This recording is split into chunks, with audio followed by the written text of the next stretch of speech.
Join UF Hall of Famer and 14-year NFL vet Shane Matthews every weekday as he brings you all you need to know about your Florida Gators, including news, analysis, and opinions with some of the biggest names in sports. Find us on Spotify, Apple Podcast, Google Podcast, or wherever you listen to your favorite podcast. Or watch us live at 8 a.m. on Facebook, YouTube, and Twitter.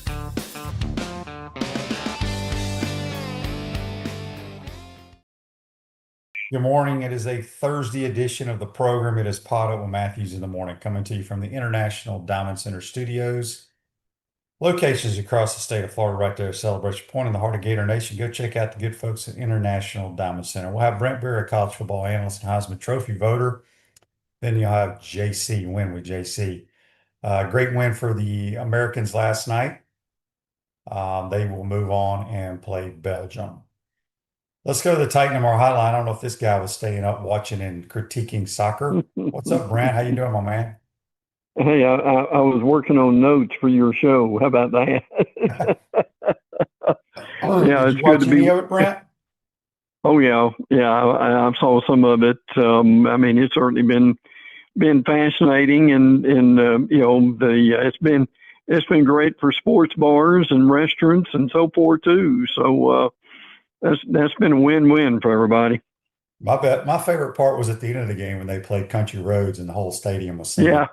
That's almost the theme song for the country right now, isn't it? Yeah, because they play that for some reason they play that in overseas at soccer games. I do not know why. Yeah. But they do. Me either. But obviously there's a lot of talk about the red card. It's very similar to targeting or pass interference. You know, can it be called? Should it be called? But he will be out, and he's really not an American, quite honestly. But he's playing for us. A lot of our players, if you look at the roster.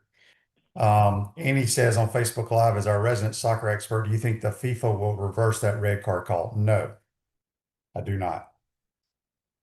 All right, Brent, let's get to the real football, college football. Tell me what's going on with the expansion. Well, I think there's a real possibility that we could have more expansion. Now, look, we're not going to have 3 or 4 teams or 5 or 6, but I think we could have a situation where the bigger conferences could certainly add a couple of teams. I mean, it's been rumored for a while that the SEC would get North Carolina and possibly Virginia, and I think we've gone over that a little bit. But if people are wondering why we would do that, it's not just in football. The presidents make decisions on expansion, and they're looking at all aspects, academically and so forth. And those schools would be really good additions in some ways, maybe more in other sports than the rest of them. But they've got some legislation they think that Congress is going to try to pass to kind of level the playing field. So because of that, if Congress is going to do that, we may need to go ahead and make a decision very soon about, do we want to go ahead and expand? So we're not saying that's going to happen, but that is out there as a possibility. So, Shane, well, we will see where that goes, but just let people know that possibility exists, and they're trying to decide what to do about it. Where do we stand with the Protect College Sports Act? Right now, it looks like it's going through, or at least going to progress over the next few weeks.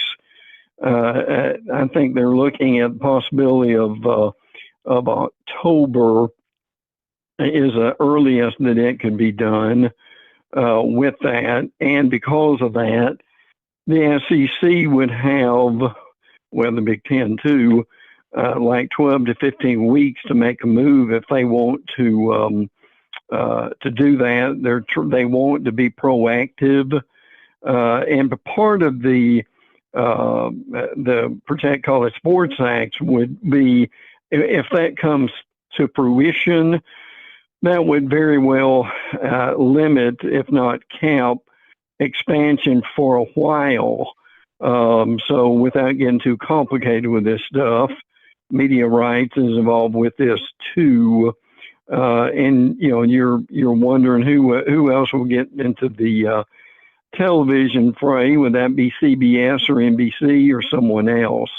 So that because of that, the SEC and the Big Ten, I think behind closed doors, are talking about doing more expansion.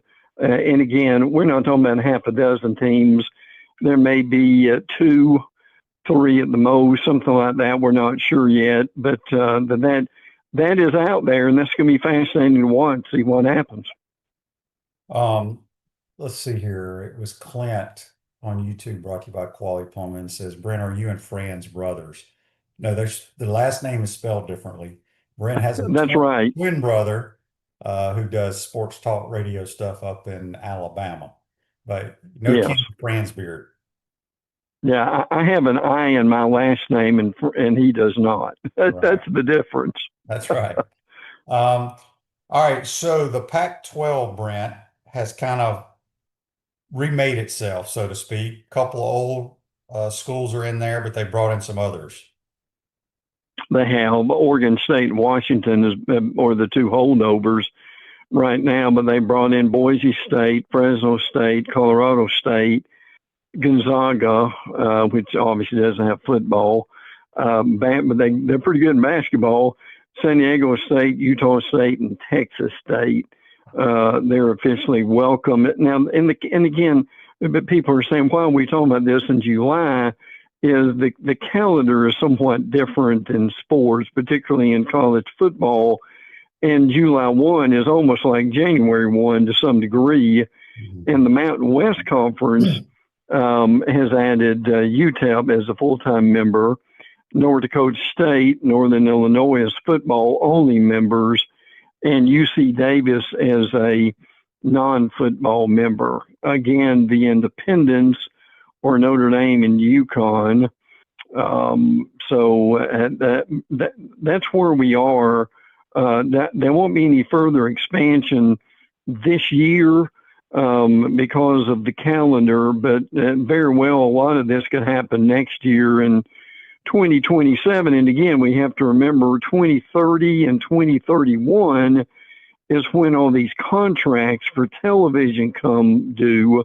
But Shane, you and I both know they will be working on that and probably make decisions way before those drop dead dates when the contracts change. So there is a lot that will be going on the next year or two.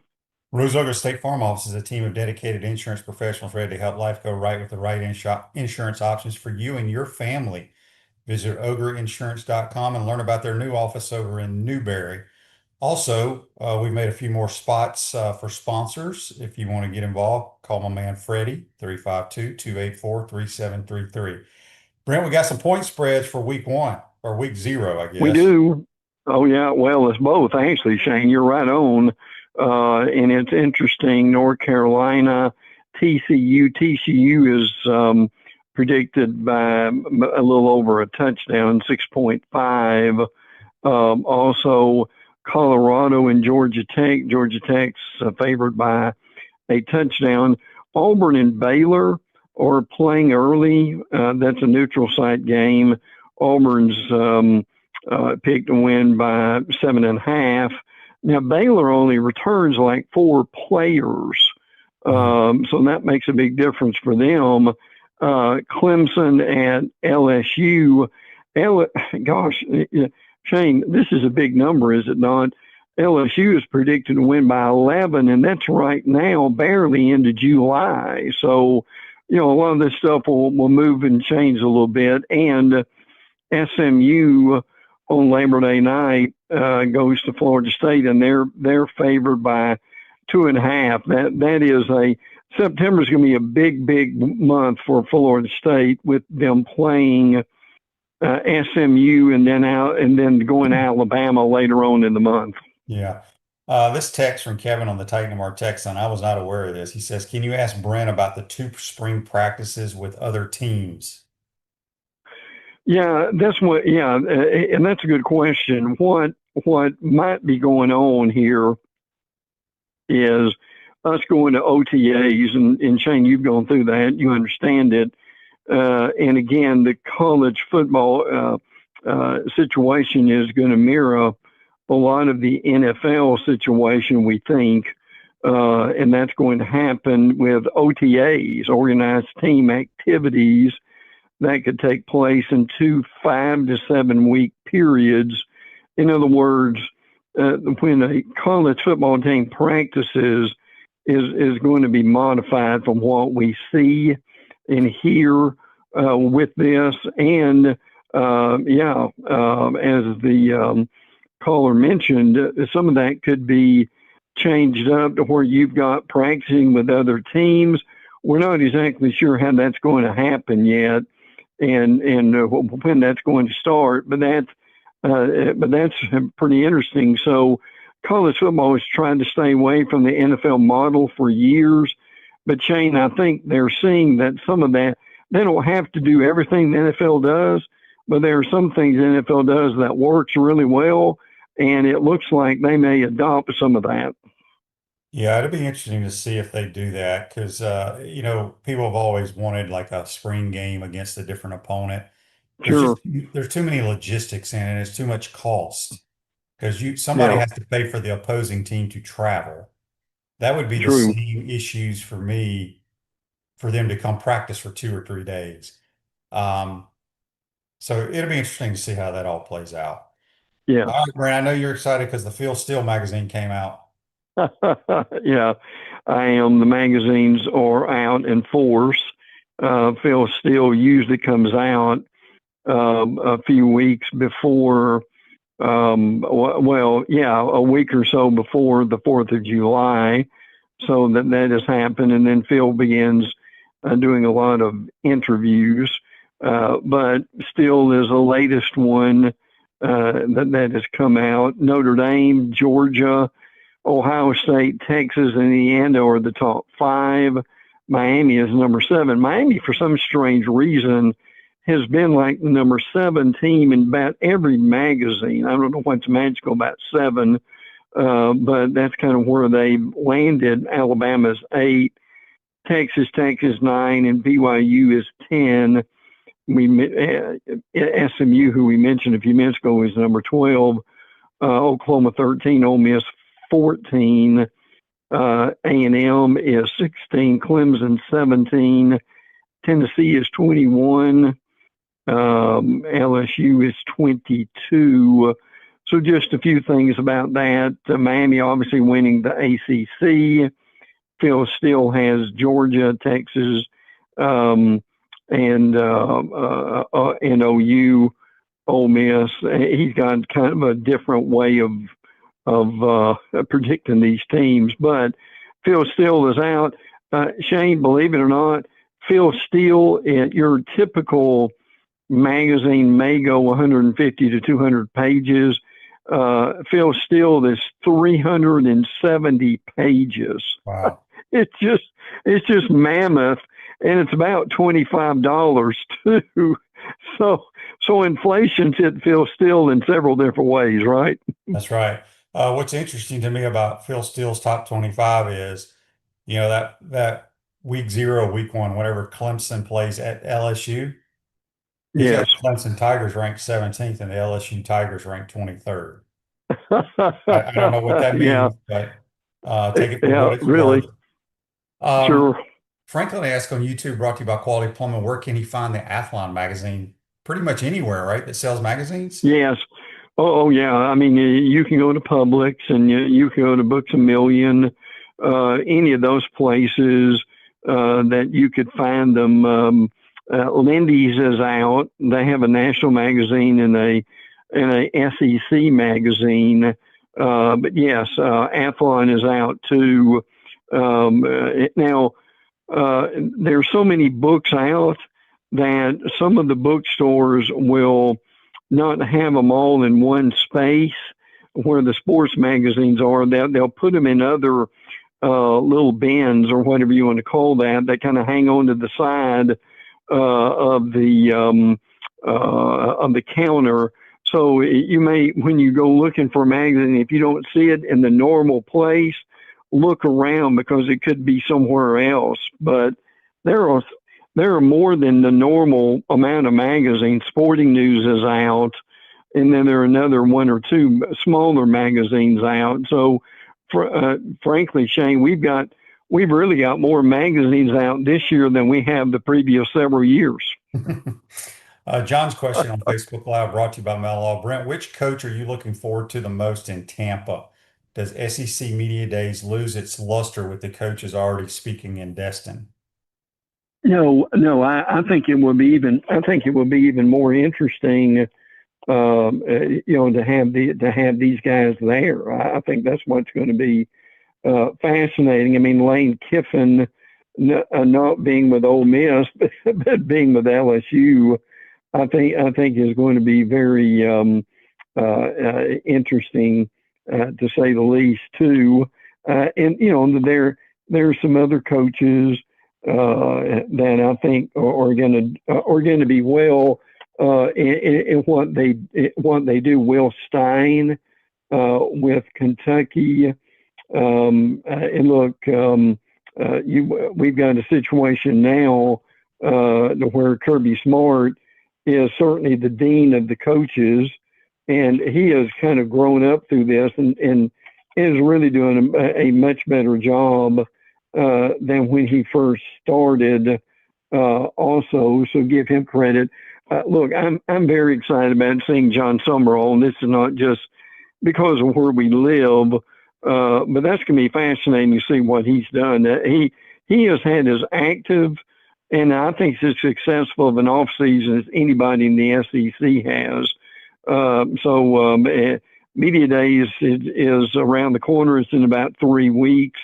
It's going to be very interesting, Shane, how these guys do in their first visit with the media. And it is a long, tiring day, but they will.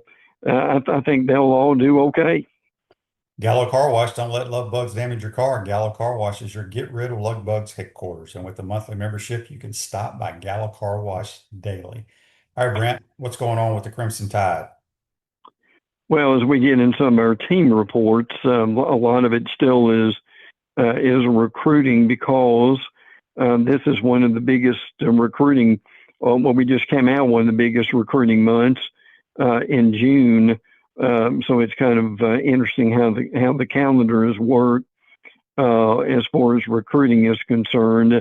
Alabama's got a 2027 wide receiver, Osani Gales, who is committed to them, the number 5 player in the state of Florida. He's from Bradenton, committed to Alabama on CBS YouTube channel. How about that, Shane? So Bama's done okay. They're going to have a smaller class in 2027 than they've had in a while, but they had about 5 guys come in a week.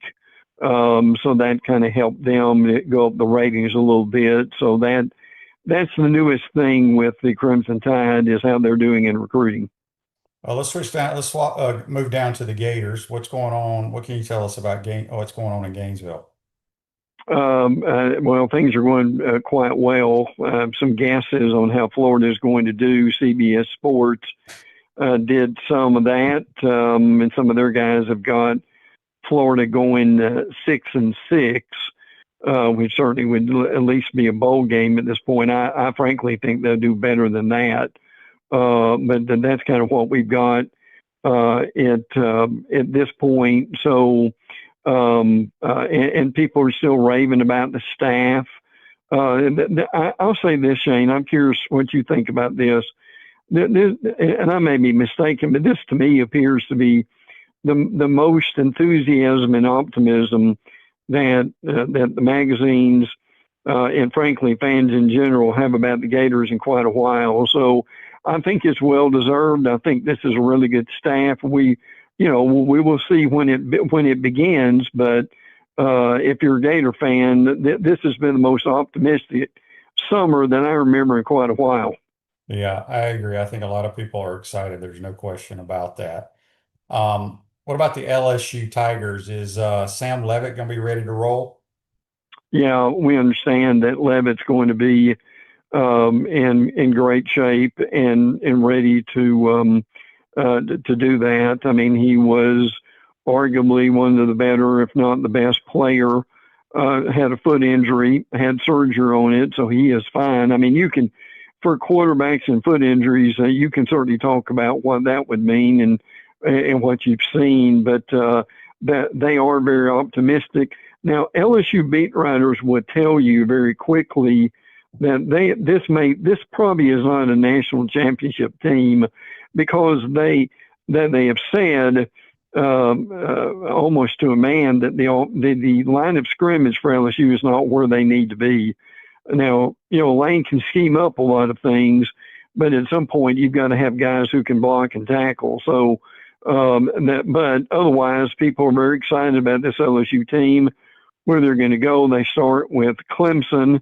They've got that huge game when they go to Ole Miss, and then they come back home and play A&M the next week. So September and the 1st of October is going to be very interesting for LSU. What about the Oklahoma Sooners? Yeah, they've got a 4-star athlete, Bodie Sparrow, that committed recently to Oklahoma over BYU, Oregon, and Utah. A lot of Oklahoma writers are pretty high on this guy, the ones that follow recruiting. So it's been a good defensive back class for LSU. They also got Gabriel Osborne, who's a 5-star cornerback, top 100 safety also. So, and I've watched some of the SEC networks at Oklahoma, Alabama on a good bit the last few days, and Oklahoma was very good last year, made the playoff, and they're hoping everybody will be healthy, particularly their quarterback, right, Shane, as the season begins.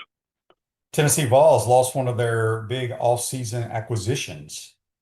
Yeah, this was big news at Tennessee. Chaz Coleman, the Penn State transfer, he was a edge rusher, has been medically disqualified and no longer a part of the team.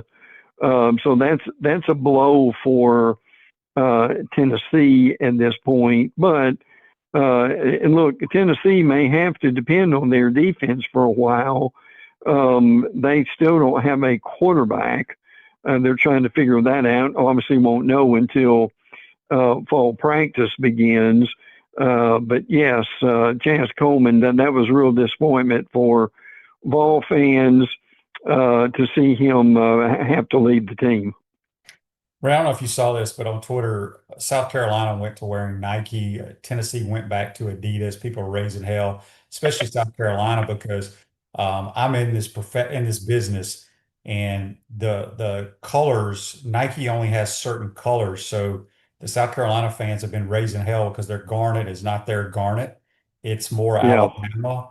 So basically, right. Alabama, Arkansas, Oklahoma, and South Carolina will all have the same Pantone color, even though they aren't. Like technically they're colors. Right. Same way with the Gators. The jerseys we wear now are not what I wore. It's a different Pantone, but Nike makes us wear the same as Boise and Kentucky and whoever else they have under contract, because they only want to make one royal blue. It's ridiculous, but I just thought it was funny. Carolina folks were raising hell. Anything going on with Timmy's in Tallahassee? Yeah. I think I mean, obviously there's a lot more excitement about Miami and how they're doing in this state. But there's just a whole lot of questions right now about where FSU is. I mean, let's just be honest, right? I mean, they can. I think they'll be okay once practice begins, and a little bit of excitement starts swirling around. And the stadium has been refurbished, so that's going to be neat to see. But again, as we commented a little bit earlier, September, Shane, is going to be so important for them, is it not? That the Labor Day night game with SMU, we mentioned a few minutes ago, SMU's favored by about 2 or 3. That'd be interesting to see where that goes. They go to Alabama later on. So Florida State, and that's one of the teams we watch pretty closely. They have got to be able to get off to a decent start and not end up having to make a coaching change around Halloween. That's kind of been, we've had this discussion here this week. Halloween now has kind of been the week that teams seem to be making coaching changes. They don't wait to the end of the year anymore, do they, Shane? They want to, if they're going to make a change, let's go ahead and make it so we can get into the the coaching carousel. So it's a big off season for FSU, and just where they're going to go is going to be very, very interesting. It will be. Brent, great stuff as always. Enjoy the 4th of July weekend, and we'll talk to you next week, my man. Can't wait, bud. Take care. Thanks much. That is Brent Beaird, our college football analyst and Heisman Trophy voter. UF grad Michael Schneider, a real estate attorney who also listens to the program, can help you save thousands of dollars in real estate commissions by helping you sell your home or land by owner without a broker. Michael Schneider, PLLC, serves the entire state of Florida. Contact Michael at maschneiderpllc.com. We're going to turn this thing over to JC. And by the way, programming no show tomorrow. Enjoy your weekend. We'll be back on Monday. We'll see you. Our premium sponsors are Atlantic Roofing, Campus USA Credit Union, International Diamond Center, J.F. Hayden's Craft Liqueurs, Los Landeros Tequila, Meldon Law, Titan MRI and Imaging, Castaway Sauce, UF Health Orthopedics, Michael Schneider PLLC, Florida Legends Gala and Experience, Money Metals, Sensei Asian Bistro. Our gridiron sponsors are Baker Sports, Florida Cracker Oyster, Gallo Car Wash, Miapa Latin Cafe, Peachland Dental, Quality Plumbing, Rue's Ogre State Farm, Silverback Concrete, 84 Lumber, Big Mills Cheesesteaks, Celebrate Primary Care, Gator Bait Media, Florida Cracker Kitchen, Gator Dominoes, Ironwood Golf Course, McDonald's of Gainesville, Tropical Smoothie Cafe, UF Bookstores, International Gold and Diamond, Advocare, and MGA&A Wealth. Watch and listen to us live on Facebook or YouTube. Listen to podcasts wherever, on Apple, Spotify, or wherever you listen to your favorite podcast. Remember to like, follow, and subscribe so you don't miss an episode. And to advertise, be sure to call my man Freddie at 352-284-3733.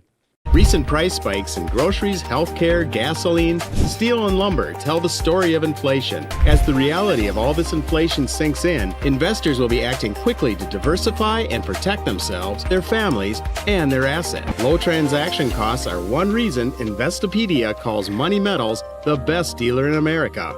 Don't waste any more time. Start protecting your savings today with physical precious metals at moneymetals.com/go. When the late, great Charlie Daniels would need a place for jewelry he could trust, he turned to the International Gold Mint and Watch Exchange. Hi, I'm Charlie Daniels, and I live in Tennessee, but when I get ready to do something serious about jewelry or a gift for my wife or somebody, I always get in touch with the folks at International Gold and Diamond Exchange here in Gainesville. There's a lot of reasons for that. One reason is they sell nothing but the best. Find out what Charlie was talking about for yourself at International Gold, Diamond, and Watch Exchange at 3440 West University Avenue and online at igdwex.com. By now, you heard about the Florida Legends Experience in Gala, featuring Gator Heisman greats Tim Tebow, Danny Warfel, and Steve Spurrier, all in one place at Spurrier's Gridiron Grill. Imagine catching a pass or taking a handoff from a Heisman winner, all while supporting Isaiah 117 to help provide safe, loving homes for children in need. Then enjoy an unforgettable evening at the Gala, filled with great food and lasting memories. Don't miss this historic event. Find out how you and your business can get involved at fllegends.com. That's fllegends.com.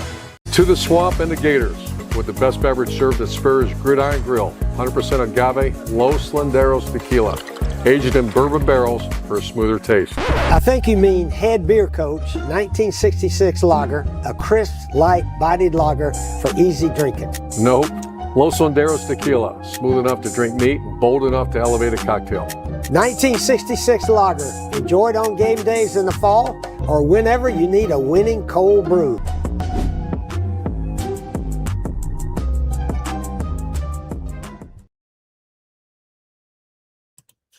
Good morning, everybody. Good morning, everybody. JC here with you now on Win with JC in the second segment here of today's program on PodUp with Matthews in the Morning with Shane. Today, we're going to look at the World Cup. We're going to look at last night's game with the United States men's national team against the Bosnians. We've got 3 games today to talk about in the World Cup. I'm going to try to hit on some golf with the John Deere Classic cranking up today. And, of course, we'll take any of your questions on YouTube as well, along with Zach Rothrock. We're going to try to figure out how to make some money. Now, last night, of course, the United States playing Bosnia, winning 2-0 in a game that was quite exciting. We had awful officiating, as usual, in some of these cases. Yesterday was a horrendous officiated day, if you will, not just in the United States game, but in the Senegal-Belgium game. The United States will now play Belgium in the round of 16, that to be in Seattle on Monday night. So we'll have Monday night football, if you will, in Seattle as the United States and the Red Devils of Belgium will square off.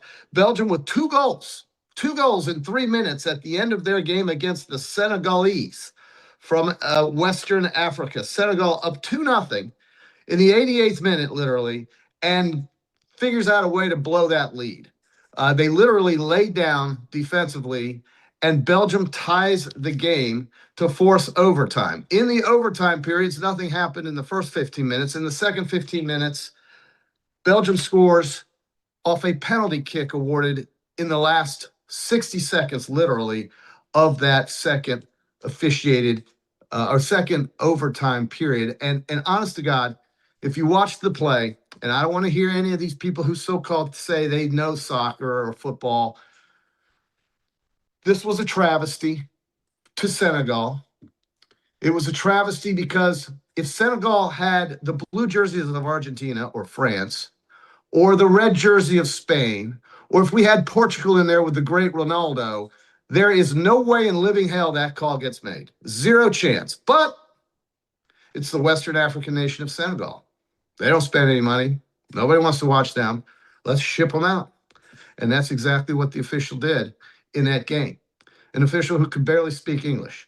And there he is telling us that there was a penalty in the box to screw Senegal. The penalty kick goes through and Belgium moves on. It was garbage. Absolute garbage. But the biggest travesty came last night in a win, and I'm supposed to be happy. Okay, the United States wins 2-0. They're going to the last 16. You could call it the Sweet 16 if you want. Americanize it a little bit. I mean, we are in America. But for the United States, the second ever knockout stage win. The last time was against Mexico in 2002 when there was only 32 teams in this, and they made the quarterfinals. So it's been a long time since we've gotten to this 16 stage. And so I'm excited, right? I'm happy. But I'm angry. Why? Because of a baloney, malarkey, and garbage call on what is known as a red card, which takes you out of the next game. It's targeting, basically, okay? They're just going to ruin you, not just for this game or the remainder of this game, but they'll just ruin your experience for the next game. And poor Folarin Balogun, who scores 3 goals in this World Cup, is the only American to do it since Landon Donovan. Who else did it? Landon Donovan, Bert Pottenade, Clint Dempsey and Brian McBride. So our best scorer literally gets taken out on a bogus travesty of a red card. On a play that was not intentional. It was an accident. Everybody knows it. I'm not saying that because I'm an American. And I don't want to hear one person try to tell me that that was a good call. Everybody universally on social media and everywhere else all agrees it was a trash call by a Brazilian referee named Rafael Klaus, who, by the way, if you do a little research on him, has had controversy throughout his entire career. So here we have this clown officiating the biggest game of the day in the country that's having the most success hosting the World Cup. And I'm pissed about it because you're taking out an element in the game to give Belgium yet again another advantage. I don't know what the hell it is with Belgium. Okay, that's the home of the EU. That's the home of NATO. All right, big European city in Brussels. They must have something going on. And it brings about that question of legitimacy because of the breaks that Belgium's getting here in one day. They didn't just get a break in their game against Senegal, who was whipping their ass and didn't play for 3 minutes, but they got a break in the game against the team that they were going to eventually end up playing. And everybody knows the United States was winning that game. So what we do, let's just go ahead and take out their best scorer. Let's take them out. Let's take them out. Let's find an opportunity to take them out. And that's what the Brazilian did. You know, I've tried telling people Brazil's going to hell. And it's just ridiculous. It's absolutely ridiculous. And it brings about a lot of doubt in some of the legitimacy here. Yeah. All right. Yeah. Yeah, I want to say something about that play that's strange to me. So the Balogun play. Terrible call. It felt to me like he was looking at the ball, not at the player whose leg he did stomp the player's leg and stomp his ankle, but it seemed very unintentional. Now, I'm used to in American sports, whenever something like this happens, we let the commissioner decide if they want to reduce the suspension or make it further or what have you. But in FIFA, in this World Cup, this referee guy, he gets to be judge, jury, and executioner. Balogun is 100% out for the next game. They could potentially make it further. I just feel like that's a crazy amount of power to give to one individual who has to make a heat of the moment decision during the game. Whereas I'm used to seeing this kind of get more drawn out and people take time and get other people's opinions, etc. It does feel like if you were to want to manipulate the results of a game, this would definitely be an easy way to do something like that. Well, the European Union made a call. Let's screw America. Let's try to screw them. I mean, that's where it is all, right? Brussels, Belgium. They were watching. They knew who they were going to end up playing. I'm telling you, I'm all conspiracy guy right now. And maybe that makes me look bad. I don't really care. I just think it's ridiculous. And it was a horrible call. Alexi Lawless agrees with me. Everybody with a pulse or a heartbeat agrees with me. And it kind of stains the next game. But nevertheless, we're going to show up in Seattle on Monday night to try to win this game against the Belgium team that can be had. Senegal was just pumping them every which way. And it looked like a big win for the 3-1 dog in that game. So how are we going to approach that game? Well, going forward, the United States is plus 155, Belgium is plus 165, and the tie is plus 250. That's basically 90 minutes plus stoppage time, whatever the hell stoppage time is. Nobody knows. Plus 8 minutes, it goes 10. Plus 6 minutes, it goes 8. Plus 4 minutes, it goes 6. And that's a joke. Okay, that's an absolute joke. I've said it from the beginning of this tournament. They got to stop the clock when a guy's on the ground looking like he's just got shot. All right? Stop the damn clock. It's not hard. You hit a button. Stop. But, hey, we're going to go ahead and not do either of those. We're going to take the United States to advance. That's basically taking the tie out of it, and that's even money. I think they're going to win. I think Belgium sucks. I think Belgium was beaten by a Western African team that was better. But the Western African team, to their discredit, lay down in the last 5 minutes, thinking the game was over, playing prevent defense, just like the Ivory Coast, just like the Democratic Republic of Congo, Dr. Congo. Those African teams just can't hold on to a win. I don't know what it is. We've only got Ghana left now, along with Egypt and Morocco that are still on that continent playing soccer. And let's see how that goes. But in the Sub-Sahara, and I don't know why this pisses me off about the Senegal game, but Ghana is still alive, and Ghana could easily win their game. We shall see. But I'm taking United States even money just to advance. And, to win the whole damn thing, it's plus 2,500. So what happens to U.S.? Let's assume they do win against the Red Devils in Seattle. Then they go back to Los Angeles for the quarterfinals. Let's say they win that. Then they go to the semifinals in Dallas, which is Arlington, Texas. I might go to that. And then in the New York, New Jersey final, they would then advance from Dallas. In the stage of elimination, that means if you're thinking America is not going to make it all the way, if you think they're going to lose the next game, as I said, even money to win or lose. If you think they're going to lose in the quarters, it's plus 165. If you think they're going to lose in the semis, you can get 550. If you think they're going to lose in the finals, you can get 20 to 1. And then if they win, it's plus 2,500 or 25 to 1 right now. They went into this tournament somewhere around 40 or 50 to 1. They have exceeded expectations. I read a column from some joker on the VSiN, the Vegas Stats and Information Network, who didn't even think they were getting out of the knockout stage. Or the group stage rather. He said Turkey or Turkey was going to win the group, and then we'd be lucky to beat Australia. Well, Australia made it, the United States made it, and Turkey got sent packing. But I'm leaving money on the U.S. to win this game. What do you think about this game, Zach, against the Red Devils of Belgium? How do you feel it's going to go on Monday Night Football? Yeah, I like the USA's Monday Night Football, right? I like US's chances, particularly with how well they were able to come together and play defense after Balogun left the field, or the pitch rather. I like you yesterday was pretty locked into that Belgium and Senegal game and was not particularly impressed by what I saw with Belgium. Whereas US legitimately looks like one of the elite teams in this tournament. I mean, France obviously looks head and shoulders above everyone else, but I mean, U.S. is right there on that next tier of players. Argentina maybe a bit above, but I mean, you get the point. So, I do look for U.S. to advance past Belgium, and it might be good for them to try to put together some offense and put together different attacks that don't include Balogun, and so they can get some runs in with some of the other guys. Well, and one last thing about this horrendous official from Brazil. In the first game between Argentina and Algeria, the great Lionel Messi, who, everybody wants to make the second Diego Maradona. Okay, fine. He is. But he almost rips off an Algerian's calf, and they don't even look at it. They didn't even give him a yellow card. I mean, that guy's leg got torn to shreds, but we're not even going to look at that or throw a yellow card. I'm telling you, if you don't think there's subjectivity or a double standard in this deal with these crooks running this tournament, you're crazy. But it's successful. Everybody's loving it. The bar I was in on A1A in St. Augustine Beach was packed as much as it would ever have been for a Jaguars game, a Florida Gators football game, or a Georgia Bulldogs football game. That is the truth. I've been here 6 years.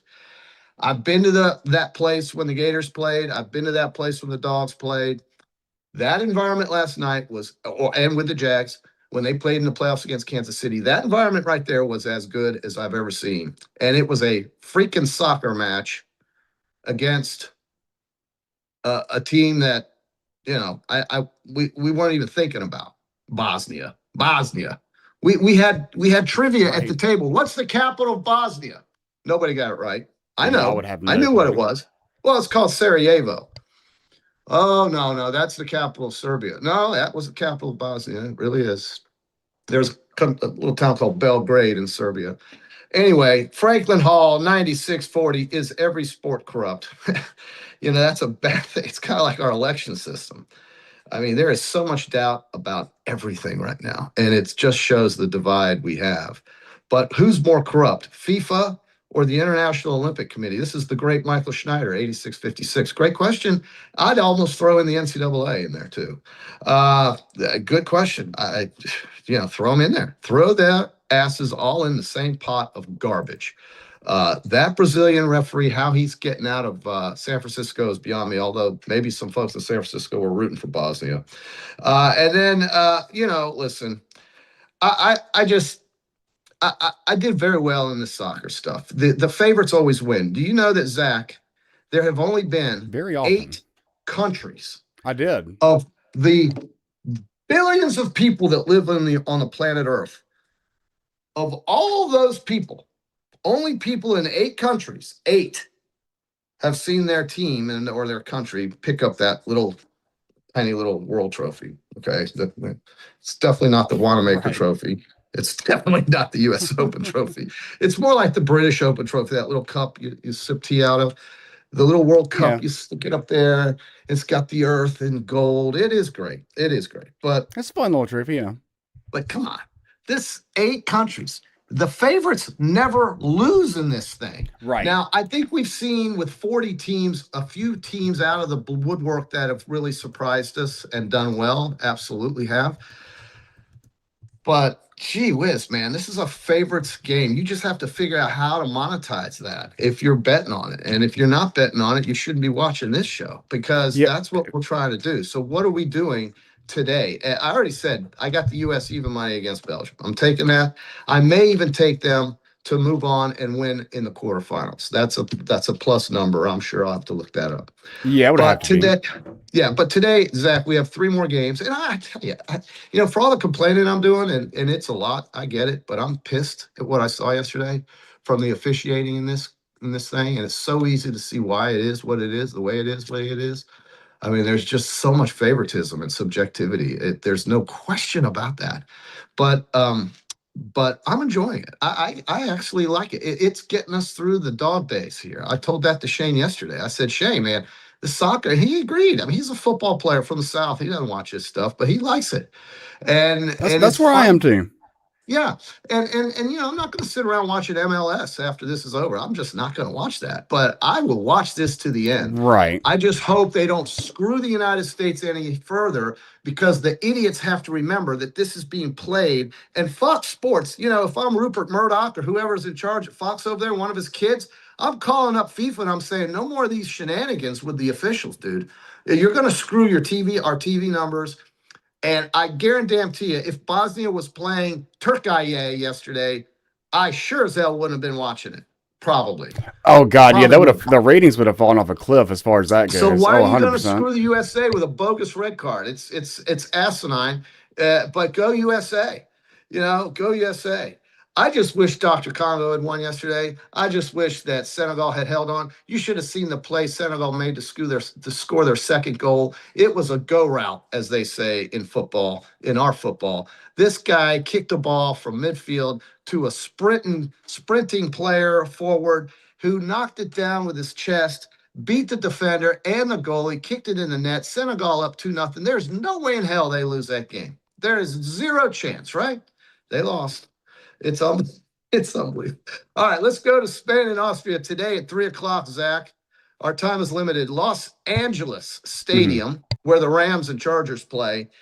The only way I can look at this is if I want to take Austria with 1.5 goals, getting even money, or if I want to go over the total 2.5 at -140. That's the only way I'm looking at this. You can get the tie at 4-1.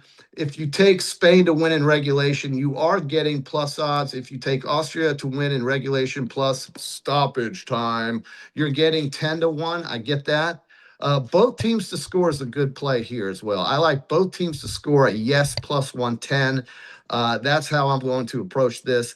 Either Austria with 1.5 goals, both teams to score a yes, or going on the you could take the money line, which is plus. Is that right? Plus 325. I hope I'm getting that right. I could be missing that, but that seems awfully high for Spain to win in regulation plus 325.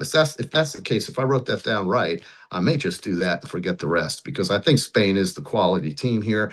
I expect Spain and France to play at some point. That will be the big match. Any thoughts on Spain and Austria in our first game at 3:00?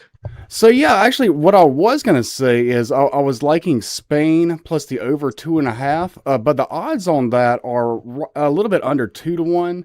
Whereas your idea of doing both teams to score, so both teams to score plus Spain to win, that'll get you 3-1 odds. Actually, a little bit better than that. So I mean, yeah, I kind of think that is a decent approach to the game, because you're right. Wait, say that again. Both teams to score what? So what I'm doing is I'm picking Spain to win the game, and I'm pairing that with both teams to score. Yep.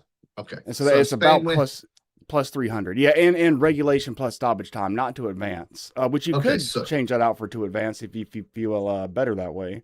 it's That tough would at lower minus your seven. odds. Yeah, that's minus 750 on that end, but you I are mean, taking the tie out.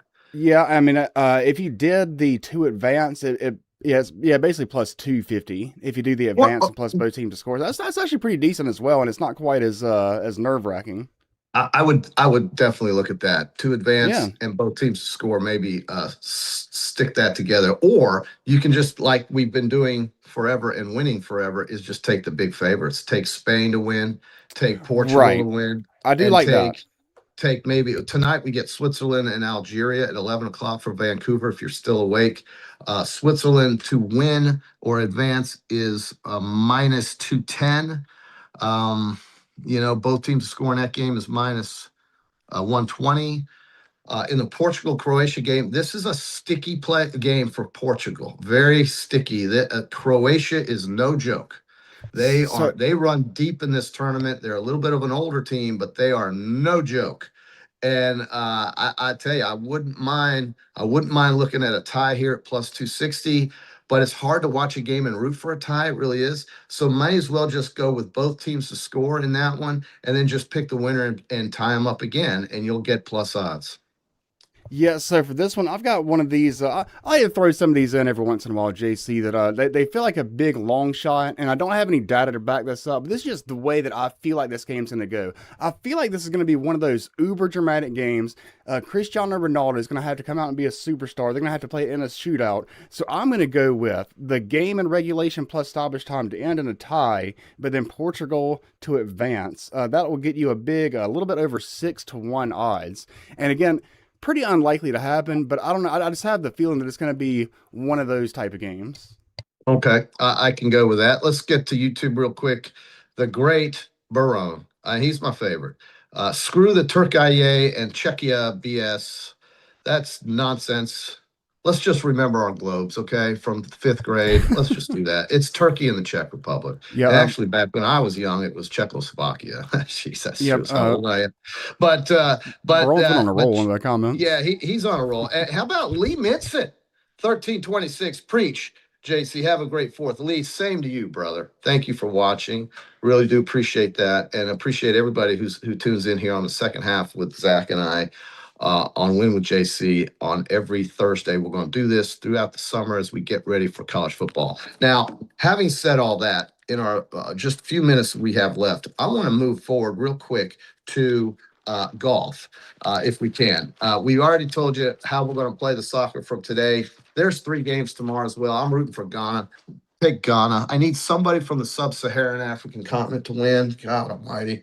Ivory Coast choke. Senegal choke. Congo absolute miserable choke. John Deere parlay. Here we go. Top 20 parlay for me. Ben Griffin, Chris Gotterup, Cadillac Keith Mitchell, and Tom Kim. You pair them up, you're getting 17.5-1 for these guys to finish in the top 20. I threw a profit boost on there of 50%. $20 gets you $545. But if you don't have that profit boost, $20 gets you $370 for top 20 finishes with 4 golfers. Ben Griffin, Chris Gotterup, Cadillac Keith Mitchell, who's playing outstanding right now, and Tom Kim. This is a course that is absolutely going to surrender to these guys. It is a scorer's golf course. Gotterup can light the scoreboard up. Ben Griffin can light the scoreboard up. Tom Kim is playing as well as anybody, and Keith Mitchell as well is really hot right now. That's my 4 for that parlay. If you want to do another top 20 parlay, you don't like any of those guys, how does Jacob Bridgman, that's one of Shane's picks at plus 140. Jordan Spieth, he's one of my picks at plus 150. Eric Cole, who nobody pays attention to but should have already won on tour. He's been in the top 5, top 10, top 20 here in the last month in everything he's played in, plus 175. And one of my picks from yesterday, Ryo Hitsatsune from Japan, he's at plus 200. You key those 4 guys up for top 20 finish, you're getting plus 48.50. That's 48-1. $15. Just $15.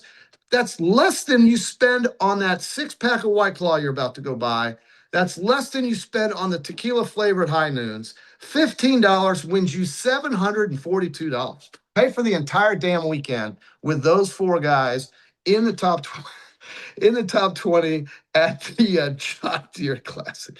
So I think it looks good for us this summer. We have no time left to really touch on Wimbledon, but Wimbledon is going on as well. I'm going to hit that a little bit harder next week because we're going to be deeper into that tournament. We'll get through some of these early preliminary rounds, get more into the quarterfinals, who's going to win their quarters, their quarter, and then who's going to advance into the quarterfinals, the semifinals, and then, of course, who's going to be the two finalists. So we'll talk about that next week as we touch on Wimbledon. We will be further along in the World Cup. Hopefully, we will have already seen the United States beat the Belgium Red Devils, and we won't get a Brazilian referee. We'll get somebody with some integrity. And we won't see all this shenanigans and all this nonsense and double standards that are being shown quite obviously in FIFA. Yesterday was a horrible day for the tournament in terms of officiating. Senegal gets screwed, absolutely screwed. Just total subjective nonsense. And then that red card on our guy, Balogun. I mean, it did put a stain on the win. I have to admit, it did for me. Maybe it hasn't for the team and hopefully not, but he won't be playing in the game against Belgium in Seattle on Monday Night Football. So let's hope for the best, and we'll talk about it tomorrow when I join Shane again at 8 a.m. I'll probably still be harping on this because it really just, man, it bugs me. But it's okay. You got to win through this kind of adversity sometimes. The France, Spain, Portugal, Argentina, they have no adversity. They don't have to win through anything. They'll get every call. They'll get the announcer. I mean, the announcers yesterday listening to England when they were winning their game against the Democratic Republic of Congo, or who I like to call Dr. Congo. I'll tell you, the Harry Kane, if he's not Prince Charles or if he's not King Harry the First, he's not a soccer player. They love him so much, and they should. He saved England's ass yesterday.